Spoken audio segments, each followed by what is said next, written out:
في كاتب واحد كتب عن الغابة لدرجة إن الغابة خليته للأب. سمعت الجملة دي قبل كده؟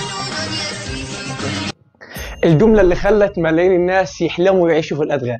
وراها كاتب بريطاني اسمه روديارد كابلنج، الراجل اللي خلى العالم كله يحب كتاب الأدغال. اتولد كابلنج سنة 1835 في مومباي في الهند، وسط طبيعة غريبة ومليانة أصوات وألوان.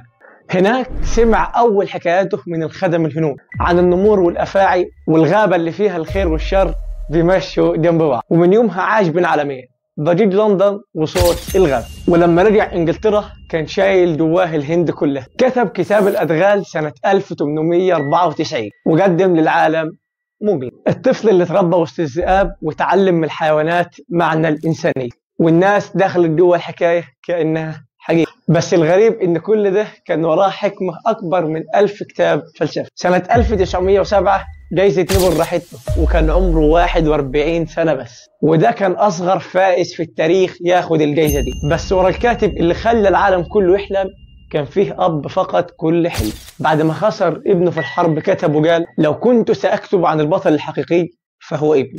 كابلنج علمنا إن المغامرة مش في الغابة بس، المغامرة الحقيقية إنك تكمل رغم الخسارة. ودي كانت حكاية الكاتب اللي خرج من الأدغال وراح لأكبر جايزة في الأدب. أما في السنة اللي بعدها 1908 الجايزة راحت لراجل شايف إن المغامرة الحقيقية مش في الغابة لكن في أعماق الفكر. تابعني علشان تعرف حكايته في الحلقة الجاية من نوبل في دقيقة.